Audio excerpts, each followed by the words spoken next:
Hello guys, how are you.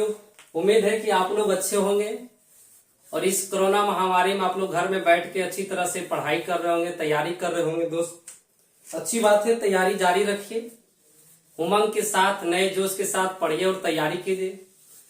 तो आज हमारा इंट्रोडक्शन क्लास है दोस्त। क्लास 11th फिजिक्स का सिलेबस के बारे में हम लोग डिस्कस करेंगे कि हमारे क्लास 11th के फिजिक्स में कौन कौन सा टॉपिक पढ़ना है, कौन कौन से चैप्टर से कितना सवाल आता है, कौन कौन से टॉपिक को पढ़ा जाए अच्छे तरीका से कि एग्जाम में हमारा अच्छा से कवर हो, एग्जाम का में मेरा सवाल बने।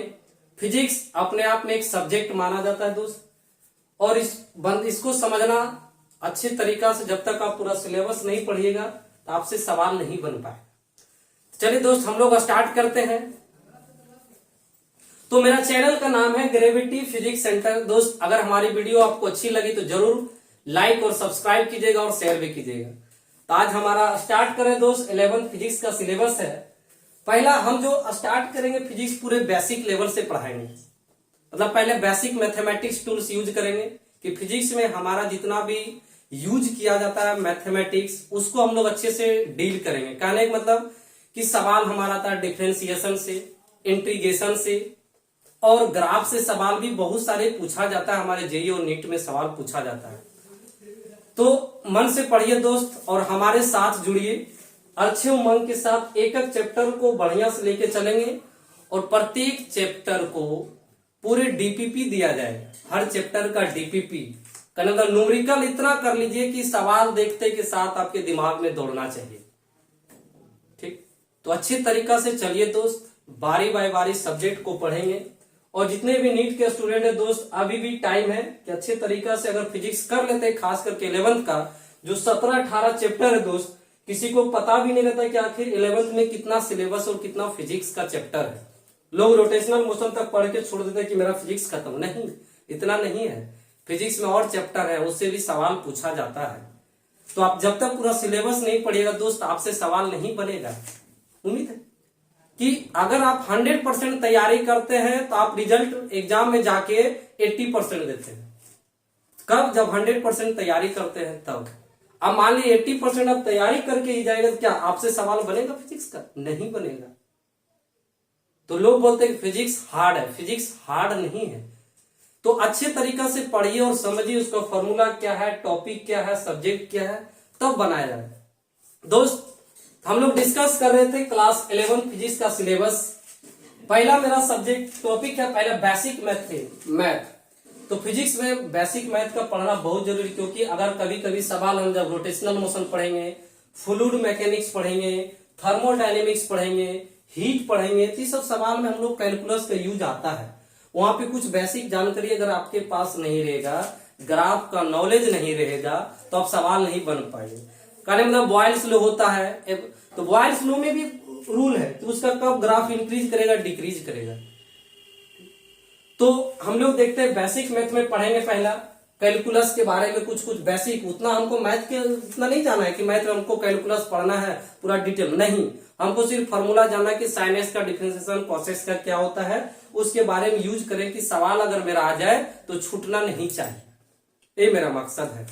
तो फिजिक्स का सिलेबस डिस्कस करते हैं दोस्त। क्लास 11 का फिजिक्स का है, पहला सब्जेक्ट है, पहला टॉपिक मेरा बेसिक मैथ। इसमें हम लोग पूरा graph, quadratic equation, integration, differentiation, area under curve, ये सब डिफरेंशियल इक्वेशन, कुछ बेसिक चीज पढ़ेंगे। सेकेंड टॉपिक आता है बहुत मजेदार टॉपिक जो अच्छे तरीके से पढ़ाया जाता है हर लोग से, सभी से, जिसका नाम है वेक्टर। सबको पढ़ने में मजा आता है क्योंकि वेक्टर ऐसा टॉपिक है कि जब डॉट और क्रॉस प्रोडक्ट में घुसिएगा ना दोस्त, तो कुछ अलग ही फीलिंग आता है उसका कि डॉट प्रोडक्ट क्या होता है, क्रॉस प्रोडक्ट क्या होता है, नल वेक्टर क्या होता है, पैरेलल वेक्टर क्या होता है, ठीक, इक्वल वेक्टर क्या होता है, टाइप्स ऑफ वेक्टर के बारे में हम लोग डिस्कस करेंगे। तो सेकेंड थर्ड टॉपिक है काइनेमेटिक्स। हाँ, तो यहीं से आपका मेन फिजिक्स स्टार्ट होता है दोस्त। फिजिक्स कहने के मतलब आपका मैकेनिक्स से स्टार्ट होता है। मैकेनिक्स को बांटा गया है काइनेमेटिक्स के अंदर में फिजिक्स पढ़ते हैं हम लोग। मैकेनिक्स के अंदर जितने भी टॉपिक है सब लोग हम लोग मैकेनिक्स के अंदर पढ़ते हैं। ठीक, तो मैकेनिक्स में अंदर आता है काइनेमेटिक्स, डायनामेटिक्स और इनर्जेटिक्स। फिजिक्स को 3 पार्ट में बांटा गया है। पहला पार्ट है काइनामेटिक्स दूसरा पार्ट है, डायनामिक्स थर्ड पार्ट है, एनर्जेटिक्स। तो काइनामेटिक्स क्या होता है, डायनामिक्स क्या होता है, एनर्जेटिक्स क्या होता है, उसके बारे में हम लोग जब क्लास स्टार्ट करेंगे दोस्त, इस तीनों चीज के बारे में हम लोग जानेंगे कि काइनामेटिक्स क्या होता है, डायनामिक्स क्या होता है, एनर्जेटिक्स क्या होता है। ठीक है दोस्त, तो अभी हम लोग सिलेबस के रिगार्डिंग हम लोग इनको कर रहे थे कि सिलेबस हमारा फिजिक्स में आखिर कितना सिलेबस है। लोग को ये भी पता नहीं है कि आखिर 11वीं में कितना सिलेबस होता है, फिजिक्स में कितना टॉपिक है। लोग 3-4 टॉपिक वेक्टर पढ़ लिया, काम खत्म। नहीं है, उसको बढ़िया से पढ़िए दोस्त, तभी आप क्वालिफाइड। देखिए फोर्थ में आता है आपका motion in a plane, motion, और इसी में हम लोग पढ़ेंगे 1D motion, 2D motion, 3D motion. 2D का एग्जांपल कहा जाए तो एक हो जाता है मेरा प्रोजेक्टाइल मोशन। आप तो देखते होंगे जब रोहित शर्मा छक्का मारता हुआ तो बाउंड्री पे पार कर देते हैं, तो वो भी प्रोजेक्टाइल मोशन है। जब छक्का कभी कभी देखते होंगे कि जब हाईलाइट दिखाया जाता है मैच, तो बॉल का स्विंग इस टाइप से करता है, क्यों, तो वो पैराबोलिक पाथ पे मूव करता है। तो मोशन इन 2D का एग्जांपल है, वो कौन है, प्रोजेक्टाइल मोशन। तो हम लोग प्रोजेक्टाइल मोशन के बारे में दोस्त डिस्कस करेंगे, प्रोजेक्टाइल मोशन क्या होता है, नहीं होता है, अच्छे तरीके से करेंगे, सवाल भी करेंगे। मेरा मेन मकसद है न्यूमेरिकल का बादशाह बन जाइए। अगर न्यूमेरिकल आपसे बन रहा है तो समझ जाइए फिजिक्स टन से, कोई दिक्कत नहीं। थर्ड टॉपिक है आपका दोस्त, fourth topic, Newton's law of motion. Newton's आप तो जान ही रहे होंगे, 9th क्लास से पढ़ रहे हैं, Newton first law, second law, third law. लेकिन वहां न्यूटन वो नहीं पढ़ना है, यहाँ पढ़ना हम लोग न्यूटन पे सवाल अप्लाई कैसे करेंगे। तो जब तक आप न्यूटन्स का अप्लाई करना नहीं सीखिएगा, न्यूटन्स लॉ ऑफ मोशन का, तो सवाल आपसे नहीं बनेगा। हम लोग पढ़े थे फर्स्ट 9th क्लास में कि न्यूटन फर्स्ट लॉ क्या होता है, सेकेंड लॉ क्या होता है, थर्ड लॉ, इतना ही जानते हैं। लेकिन यहाँ पे हम लोग सवाल देखेंगे न्यूटन्स लॉ पे कैसे कैसे सवाल कंपटीशन में पूछा जाता है, इसके बारे में हम लोग डिस्कस करेंगे। अगला है दोस्त वर्क पावर एनर्जी, जो बहुत अपने आप में मस्त टॉपिक है दोस्त। हम लोग डेली वर्क करते हैं, पावर क्या है, एनर्जी क्या है, उसके बारे में डिस्कस करेंगे। वर्क एनर्जी थ्योरम क्या होता है वो डिस्कस करेंगे। स्प्रिंग फोर्स क्या होता है, वो सब इसी के टॉपिक में हम लोग डिस्कस करेंगे दोस्त। तो कहने का बेसिक मैथ हो गया, वेक्टर हो गया, काइनेमेटिक्स हो गया, मोशन इन ए प्लेन हो गया, न्यूटन्स लॉ ऑफ मोशन हो गया, और 6 है वर्क पावर एनर्जी।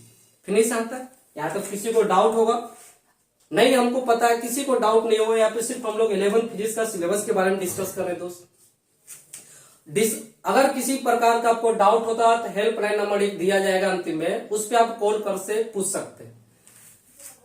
तो 7th चैप्टर नंबर है हमारा सेंटर ऑफ मास। वाह वाह क्या मजा है, सेंटर ऑफ मास, कि किसी बॉडी का उसका मास में कितना सेंटर ऑफ मास निकाला है, सेंटर ऑफ मास बहुत।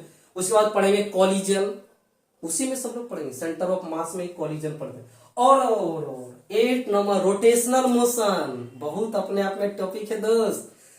ठीक, तो रोटेशनल मोशन पढ़ेंगे, बहुत मजेदार टॉपिक है। अगर रोटेशनल मोशन आप समझ जाए, किसी रोड का मोमेंट ऑफ इनर्शिया निकालना, किसी रोड का मोमेंट ऑफ इनर्शिया निकालना, एक 10 मीटर को रोड है उसका बताया जाएगा, बताइए मोमेंट ऑफ इनर्शिया क्या होगा।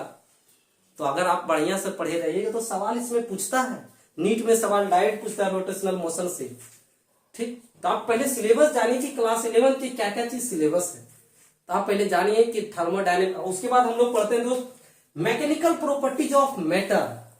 अधिकतर लोग इतने ही तक फिजिक्स पढ़ते हैं, रोटेशनल मोशन तक। ये सत्य है बात दोस्त, सत्य है। लेकिन इसके अलावा भी सब्जेक्ट है, इसके अलावा भी टॉपिक है फिजिक्स में, वो है मैकेनिकल प्रॉपर्टीज ऑफ मैटर। मतलब मैटर के बारे में हम लोग डिस्कस करेंगे, उसका क्या प्रॉपर्टीज होता है, ये सब चीज हम लोग किसके बारे में डिस्कस करेंगे, मैटर के बारे में।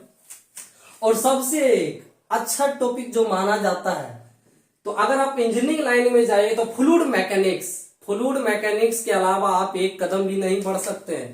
बोले सर कैसे, कि फ्लूइड मैकेनिक्स इतना बढ़िया टॉपिक है दोस्त। अगर आप इंजीनियरिंग स्ट्रीम में है तो फ्लूइड के सिवाय आप चल नहीं सकते, चाहे सिविल इंजीनियरिंग हो, इलेक्ट्रिकल हो, कोई बड़ा, तो फ्लूइड मैकेनिक्स आपको पढ़ना पड़ेगा।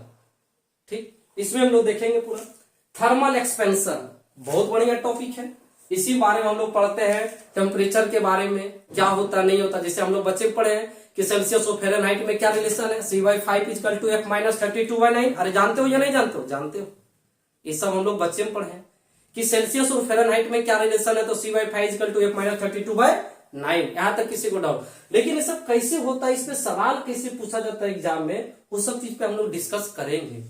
और अगला था कैलोरी मीटर। वाह क्या टॉपिक है कैलोरी मीटर। देखिए देखिए टॉपिक कहाँ का सिलेबस है, शायद आप लोग सिलेबस के नाम भी पूरा नहीं जान रहे होंगे, सिर्फ जान रहे हो कि अच्छा एनसीईआरटी फिजिक्स में इतना चैप्टर इतना पढ़ लेना है, लेकिन देखिए कितना चैप्टर है। अगर आप इसको अगर बढ़िया से पूरा सब्जेक्ट भी करते हैं ना, आपके एग्जाम में 30 क्वेश्चन आता है दोस्त। तो कहने का 30 चैप्टर से भी ज्यादा, 30 सवाल से भी ज्यादा आपका चैप्टर है। तो सोचिए सवाल कहां से पूछ सकता है, कब? जब आप पूरा सिलेबस पढ़े रहिएगा तभी आपसे सब्जेक्ट बनेगा, सवाल बनेगा, अन्यथा नहीं बनेगा। फिजिक्स का नियम है, क्योंकि 30 सवाल पूछता है एग्जाम में, और 30 सवाल आपसे तभी बनेगा जब आप पूरे टॉपिक को अच्छी तरह से कवर किए रहिएगा तब। तो आगे बढ़ते हैं दोस्त। अगला है kinetic theory of gases, gas के बारे में पढ़ेंगे दोस्त, किसमें कौन कौन सा गैस होता है, गैस के प्रकार पढ़ेंगे दोस्त। ये सब चीज हम लोग काइनेटिक थ्योरी ऑफ गैस के बारे में डिस्कस करेंगे अच्छे तरीके से। और अगला टॉपिक थर्मोडायनेमिक्स। वाह, थर्मोडायनेमिक्स आप केमिस्ट्री में भी पढ़े होंगे, जब 11th में पढ़ाया गया होगा। आप थर्मोडायनेमिक्स केमिस्ट्री का भी पार्ट है और फिजिक्स का भी पार्ट है, फिजिकल केमिस्ट्री का टॉपिक है थर्मोडायनेमिक्स, फिजिकल केमिस्ट्री का।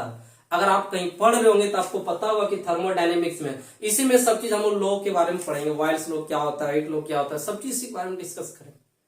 तो थर्मोडायनेमिक्स फिजिक्स और केमिस्ट्री अलग नहीं है, दोनों सेम है। तो फिजिकल केमिस्ट्री का एक टॉपिक है थर्मोडायनेमिक्स, उसमें पढ़ाया जाता है, केमिस्ट्री का पार्ट है और फिजिक्स का भी पार्ट है। अगला है दो हीट। वाह, हीट भी अपने आप में बढ़िया टॉपिक है दोस्त, इससे भी सवाल हर साल 1 से 2 क्वेश्चन पूछता है, 1 से 2 क्वेश्चन पूछता है। इसके बारे में पढ़ेंगे, हीट क्या होता है बढ़िया से पढ़ेंगे, डिस्क्रीट टाइप्स ऑफ क्या होता है, टेम्परेचर क्या होता है, हीट क्या होता है, मैक्सिमम हीट क्या होता है, सब चीज पढ़ेंगे। और अगला टॉपिक है एसएचएम, एसएम तो सबको ही जानता है, सिंपल हार्मोनिक मोशन। क्या होता है? Simple harmonic motion. तो सिंपल हार्मोनिक मोशन दोस्त, अगर यहाँ पे आप सिंपल हार्मोनिक मोशन समझ गए हैं तो आपका कहने का मतलब कि वेव भी आपको समझ में आ जाएगा। अगर सिंपल हार्मोनिक मोशन आपको समझ में नहीं आया तो वेव नहीं समझ में आएगा, क्योंकि फंक्शन होता है, साइन का फंक्शन का खेल है, यहाँ पे साइनसॉइडल फंक्शन का खेल है एसएचएम में। यदि साइन फंक्शन को बढ़िया से समझ गए तो सिंपल हार्मोनिक मोशन इजी में शॉर्ट कर करके सवाल को सॉल्व कर सकते हैं, क्योंकि सिंपल हार्मोनिक मोशन आपका साइनसॉइडल फंक्शन पे डिपेंड करता है। अगर सिंपल हार्मोनिक मोशन समझ में आ गया तो आपका कहने का वेव मोशन भी समझ में आ जाएगा।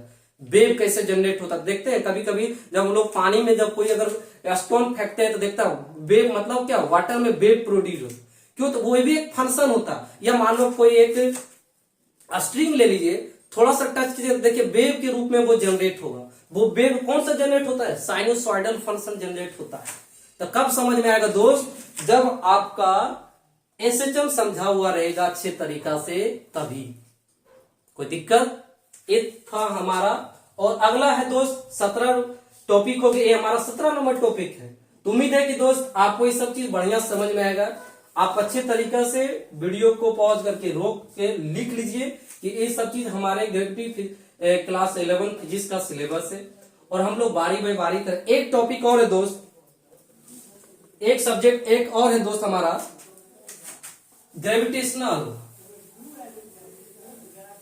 ग्रेविटेशन, वो भी बढ़िया टॉपिक है दोस्त। ग्रेविटेशनल जो हम लोग जिसको हिंदी में गुरुत्वाकर्षण कहते हैं, क्या कहते हैं? गुरुत्वाकर्षण। एक है दोस्त 18 नंबर ग्रेविटेशनल।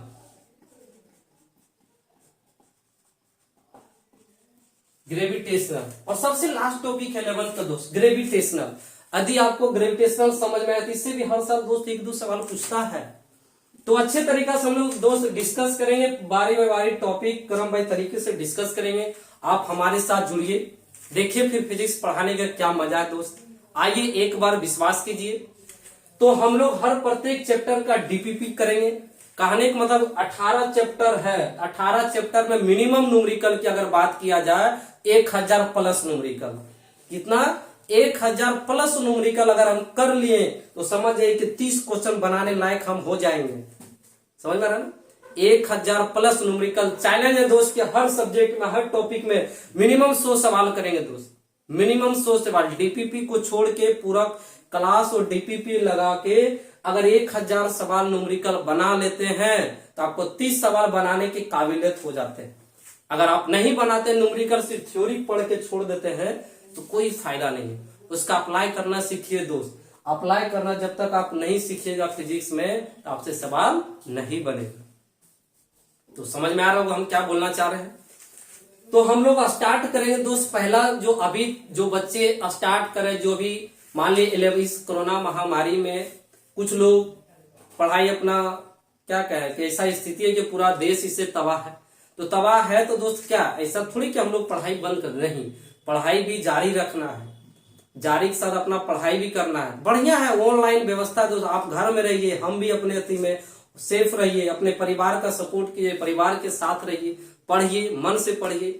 अरे कुछ नहीं, हमारा वीडियो 20 से 30 मिनट डेली अगर मेरा वीडियो देखिएगा तो आपको बहुत बेनिफिट होगा दोस्त। जो बच्चे इस बार नीट में तैयारी करना चाहते हैं, जो नीट के प्रिपरेशन कर रहे हैं, जेई जो बीसीसी इंजीनियरिंग का तैयारी कर रहे हैं, उसके लिए फिजिक्स इसे बहुत अप्लीकेबल है दोस्त। एक बार पढ़िए, बहुत मजेदार से पढ़ाएंगे दोस्त, ठीक। तो प्रत्येक सब्जेक्ट, प्रत्येक टॉपिक का हम लोग डीपीपी सोल्व करेंगे, डेली प्रैक्टिस सेट करेंगे दोस्त। तभी फिलहाल हमारा यही है कि हम लोग स्टार्ट करेंगे दोस्त बढ़िया से। तो हमारा चैनल का नाम है ग्रेविटी फिजिक्स सेंटर दोस्त, बहुत अच्छा नाम है हमारा चैनल है। उम्मीद है कि ये सब चीज जितना हम लोग बताए होंगे आपको अच्छे तरीका से समझ में आया होगा। और अगर अच्छे तरीका से दोस्त समझ में आया तो आपका एक हक बनता है कि हम जरूर सर का चैनल सब्सक्राइब करें और दूसरे को भी सब्सक्राइब करने के लिए कहें। अगर सब्सक्राइब कीजिए और अच्छे तरीके से, ठीक है सर, ठीक है, बाय बाय।